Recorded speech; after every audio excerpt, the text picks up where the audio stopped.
Olá, eu sou o pastor Marcelo da Primeira Igreja Batista de Mantena e estou aqui hoje com uma missão tremendamente importante, ministrar a aula de número 37 da Escola Bíblica Dominical, baseada na revista Práticas Bíblicas da Convenção Batista Mineira.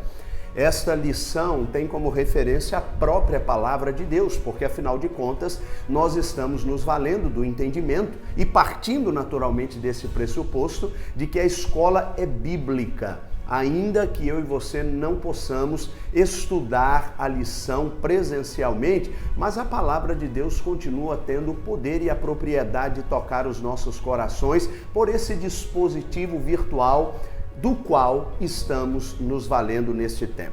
A lição que vamos estudar hoje está registrada entre as páginas 163 e 166 da revista Práticas Bíblicas da Convenção Batista Mineira. E o tema que vamos estudar hoje é Família, Agência de Cidadania. Eu gostaria de ler o texto bíblico que é indicado pelo autor desta lição, o pastor Cioli, como eu tenho sempre frisado, meu amigo pessoal, que tem pastoreado uma igreja muito abençoada na cidade de Ipatinga, e ele ministrou, através de sua instrumentalidade, lições fantásticas através da escrita. E eu estou verbalizando estas lições ao seu coração. A palavra do Senhor nos diz assim, 1 Coríntios, capítulo 13, eu quero ler a partir do versículo 1 até o versículo de número 10. E a palavra do Senhor nos diz assim: mesmo que eu falasse as línguas dos homens e dos anjos, mas não tivesse amor, eu seria como o metal que soa ou como o prato que retine. Mesmo que eu tivesse o dom de profetizar e conhecesse todos os mistérios e tivesse todo o conhecimento, e mesmo que tivesse fé suficiente para mover montanhas, mas não tivesse amor, eu nada seria. E mesmo que eu distribuísse todos os meus bens para o sustento dos pobres e entregasse o meu próprio corpo para ser queimado, mas não tivesse amor, nada disso me traria benefício algum. O amor é paciente, o amor é benigno, o amor não é invejoso, não se vangloria, não se orgulha, não se porta com indecência, não busca os próprios interesses, não se enfurece, não guarda ressentimento do mal, não se alegra com a injustiça, mas congratula-se com a verdade. Este verdadeiro amor tudo sofre, tudo crê, tudo espera, tudo suporta. Este verdadeiro amor jamais acaba, jamais é vencido. Mas havendo profecias, serão extintas, havendo línguas, silenciarão, havendo conhecimento, desaparecerá, porque parcialmente conhecemos e parcialmente profetizamos. Mas quando vier o que é completo, então o que é parcial será literalmente extinto. Que Deus nos abençoe na leitura da sua palavra. Este texto foi escrito pelo apóstolo Paulo, que tinha naturalmente uma intenção muito clara ao dirigir esta carta à igreja de Corinto. Ele queria fundamentalmente instruir esta igreja a experimentar a graça do Senhor e a experimentar aquilo que só o nosso Deus pode nos proporcionar a partir de uma dinâmica comportamental que realmente confira com a vontade do Senhor. O apóstolo Paulo fala, dentre outras coisas, da cidadania que eu e você precisamos exercer neste mundo, especialmente com base nos valores divinos. Porque eu e você, embora estejamos aqui de passagem, precisamos marcar presença nesta terra de tal forma que o Evangelho de Jesus Cristo seja conhecido por todos, aqueles que, de certa maneira, nos cercam na sociedade contemporânea. E é por isso que a expressão cidadania tem a ver com o crente em Jesus Cristo, sobretudo, porque o crente precisa ser um excelente cidadão. Um cidadão dos céus, aqui na terra, e para tanto, não pode desprezar a cidadania terrena. Eu gostaria de fazer algumas observações importantes. Quando nós pensamos em cidadania, nós pensamos em vários aspectos que permeiam a política, que permeiam o comportamento presencial e virtual, que permeiam questões que permeiam a nossa existência como um todo, familiar, fraternal e em todas as áreas que fazem parte da nossa história de vida. O apóstolo Paulo está nos dando aqui a receita para que eu e você exerçamos a cidadania dos céus aqui na terra de maneira realmente proeminente, eu diria. Ele está nos ensinando que o caminho para tanto é viver pelo amor, não pelo amor vulnerável, um amor qualquer, mas um amor que esteja baseado na relação entre o homem e Deus. Este amor que não se ufana, que não se ensoberbece, este amor que não busca os próprios interesses, pelo contrário, este amor está sempre preocupado com o semelhante, aquele que está ao seu redor. Este é um amor que realmente deve reger a nossa ética cidadã neste mundo contemporâneo. E isso, infelizmente, tem sido artigo raro na sociedade contemporânea. As pessoas aprenderam muito sobre direitos, mas as pessoas estão se esquecendo das responsabilidades e dos deveres. E quando eu penso em cidadania, eu penso em direitos, porque nós temos direitos. Nós temos direitos que devem ser reivindicados, que devem ser buscados e devem ser sustentados, inclusive pelo poder público, mas nós temos também deveres. Cada cidadão tem o dever de construir uma relação que passa pela igualdade, que passa por este amor que realmente está baseado no relacionamento com Deus. Então, este não é um desafio pequeno, pelo contrário, é um desafio muito grande, porque nele nós precisamos diminuir a distância entre a prática e o discurso. E isso é realmente muito complicado na vida de muitas pessoas, porque nem sempre o que se prega é exatamente aquilo que se vive. Como eu tenho dito em outras aulas, infelizmente nem sempre nós temos nos valido de uma palavrinha tão importante, a palavra coerência, e nós precisamos disso. Mas não somente. A cidadania passa por responsabilidades. Nós precisamos trabalhar com responsabilidades. Aliás, a responsabilidade, ela passa por um caminho fundamental, é o caminho dos compromissos. Ninguém pode ser responsável se não tiver com a vida, com as pessoas que estão à sua volta e com as várias instituições que integram a sociedade contemporânea compromissos. Nós estamos vivendo uma era em que as pessoas, infelizmente, não sustentam seus compromissos e, portanto, não têm a menor condição de se tornarem responsáveis.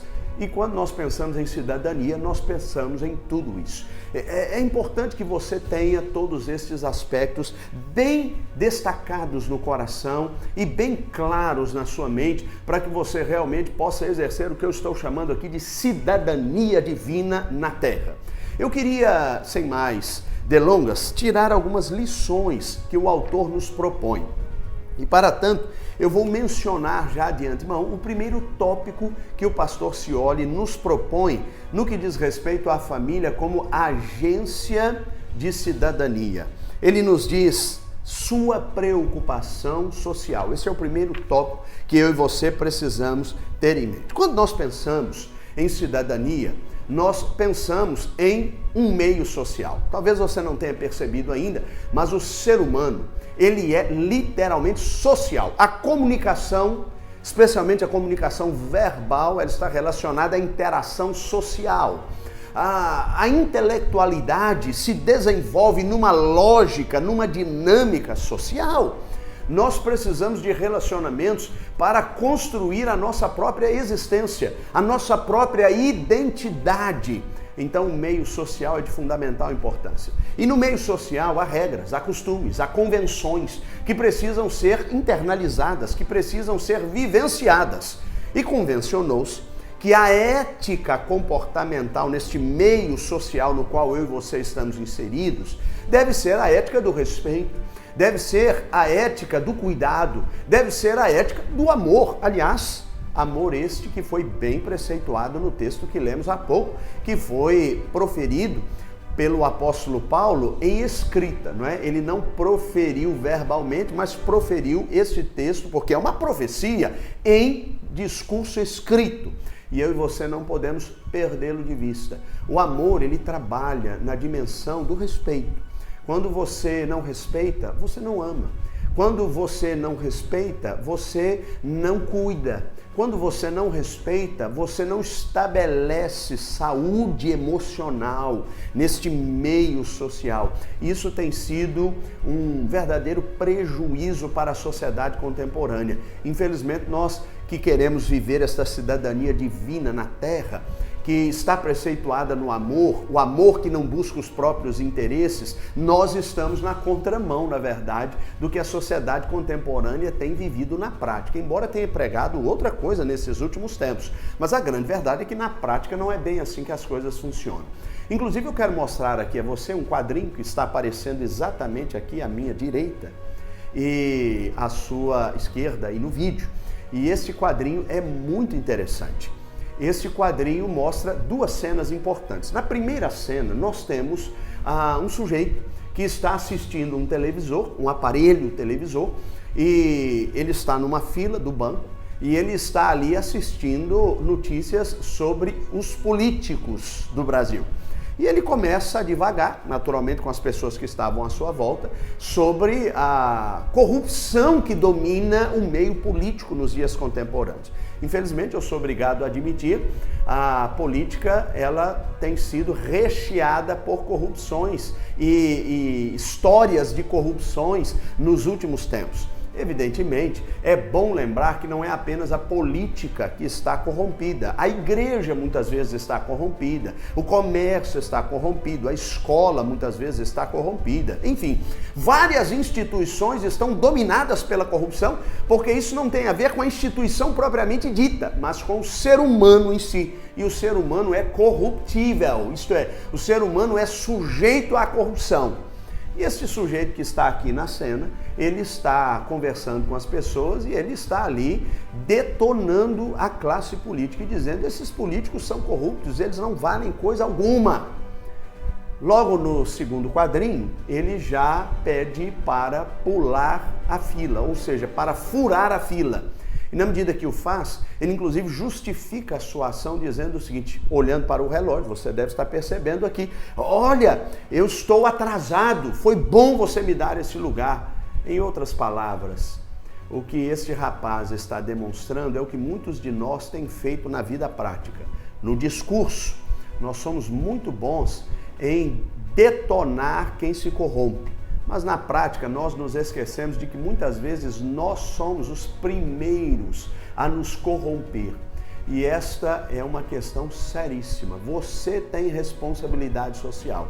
Você tem responsabilidade social na faixa de pedestres. Você tem responsabilidade social na fila do banco. Você tem responsabilidade social nos lugares que estão reservados a deficiente físico, estão reservados a idosos no trânsito. Infelizmente, muitas pessoas se esquecem destes aspectos da vida cotidiana, da vida diária, e acabam naturalmente comprometendo a sua existência, o que torna a sua vida inviável do ponto de vista da cidadania espiritual na Terra, da cidadania divina aqui na Terra. E onde é que nós aprendemos tudo isso? Nós aprendemos tudo isso em várias instituições, mas a que tem a maior responsabilidade de formar cidadãos é a família. E este é um problema sério, e é por isso que eu já quero chamar a sua atenção para o segundo tópico desta lição. E este segundo tópico, que está aí indicado a partir da página 164 desta revista, nos diz assim: a formação cidadã. Nós fizemos no primeiro tópico uma leitura do que tem acontecido nos dias contemporâneos. Infelizmente, você há de concordar comigo, nós estamos vivendo uma sociedade, ou construindo, melhor dizendo, uma sociedade que é tudo menos uma sociedade cidadã. Pelo contrário, É uma sociedade muitas vezes egoísta, uma sociedade muitas vezes capaz de detonar o mais fraco para fortalecer o mais forte. Então, o mais forte está sempre se valendo da sua força em detrimento do mais fraco. Isso naturalmente está acontecendo nas várias esferas, infelizmente até na esfera familiar. Mas este tópico em especial, a formação cidadã, nos traz aqui alguns aspectos que nós precisamos estabelecer como família. Nós precisamos saber, por exemplo, que todos nós, indiscriminadamente, indistintamente, todos nós queremos ter ao nosso redor pessoas bem educadas. Pessoas que realmente estejam vivendo na perspectiva da responsabilidade. Pessoas responsáveis. Nós cobramos isso o tempo inteiro. Mas nós nos esquecemos de que antes de cobrar, nós precisamos ter autoridade. E é a família quem vai trabalhar estes vários aspectos da cidadania. E aí eu queria tocar num ponto muito simples, mas ao mesmo tempo profundo e determinante. Eu quero falar sobre o exemplo. Porque nós não seremos ouvidos, nem mesmo dentro de nossa casa, tanto por aquilo que falamos, mas por aquilo que vivemos. Isto é, pelo exemplo que estamos deixando para os nossos dentro de casa. E é interessante que eu aprendi uma frase, quero pedir licença a você para citá-la. Não há nada tão contagioso como o exemplo. Você está percebendo esta frase aqui? 2 homens caminhando numa calçada e um garotinho logo atrás, imitando o seu andar, imitando também o gesto com os braços. O que eu quero dizer com isso é que os nossos exemplos, eles arrastam multidões. Se nós quisermos realmente formar uma sociedade cidadã, nós precisamos começar a dar o exemplo dentro de nossa própria casa. Isso significa dizer que você precisa ser o crente que você gostaria que os seus filhos fossem. Que você precisa ser o homem de negócios que você gostaria que os seus filhos fossem. Que você fosse o pai amoroso que você gostaria que os seus filhos fossem um dia. Que você gostaria de transformar esta realidade, mas a partir do seu exemplo, que você fosse o marido ou a esposa que realmente deixa marcas profundas na vida das pessoas e marcas positivas, ao invés de machucados, feridas na alma. Se você não for ético, ao ponto de ter uma prática coerente com o seu discurso, de nada adianta falar em cidadania. E é isso que o apóstolo Paulo está dizendo nesta passagem.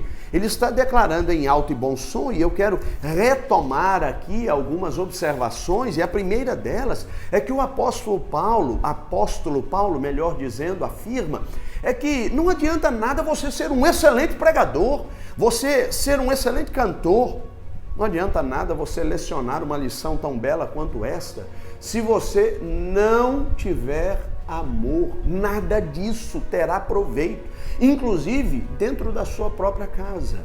Então não basta apontar o caminho, meu amado, é preciso estar nele. Isso não vale apenas para a criação dos filhos, isso vale também para a construção de uma sociedade baseada em cidadania, em que o respeito está acima de qualquer coisa, em que o amor está acima de qualquer coisa. Seja sincero, será que você tem adotado o discurso do faça o que eu digo, mas não faça necessariamente o que eu faço? Se você tem se valido desse tipo de situação, é preciso que você reveja os seus conceitos. Agora, nós temos um outro problema quando nós pensamos nisso, de pessoas que sequer desconfiam que têm um discurso distante da prática. Essas pessoas, infelizmente, são ignorantes. Elas ignoram, portanto, que elas não são autoridade. Mas para você reconhecer se tem ou não autoridade para dizer que o seu discurso confere com a prática, basta você olhar o seu entorno. Se o seu entorno admira você, respeita você e segue o que você orienta, é porque você tem autoridade, você é exemplar. Mas se o seu entorno não está seguindo o que você prega, então reveja o seu posicionamento de vida. Muito provavelmente você está vivendo um discurso distante da prática. E neste caso, meu amigo, nada de cidadania, nem para si e nem para os que estão à sua volta. Eu quero desafiá-lo a transformar a sua casa em um ambiente saudável.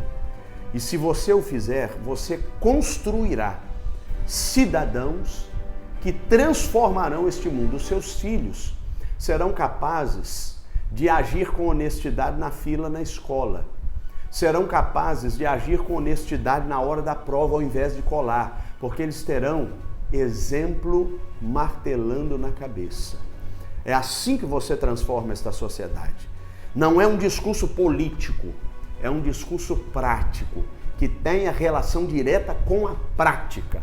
E assim você transformará esta sociedade. E a sua família será, literalmente, uma agência de formação cidadã. Então, guarde o que esse texto do apóstolo Paulo nos ensina. E ele diz que este amor é paciente. Você compreende isso? Este amor, ele é benigno. Este amor não é invejoso, não se vangloria, não se orgulha, não se porta com indecência, não busca os próprios interesses, não se enfurece. Este amor não guarda ressentimento do mal. Este amor não se alegra com a injustiça, mas congratula-se, regozija-se com a verdade. Este amor verdadeiro que vem de Deus, tudo sofre, tudo crê, tudo espera, tudo suporta e jamais é vencido. Amém? Que Deus nos abençoe a entender que a nossa casa deve ser um ambiente no qual devemos colocar em prática a vida tão ideal que eu e você temos no coração. Uma vida que seja compatível com a vontade de Deus para a nossa história e para a história desta sociedade contemporânea. Amém? Muito obrigado pela sua atenção e até o nosso próximo encontro em mais uma aula da Escola Bíblica Dominical na semana que vem, se Deus quiser.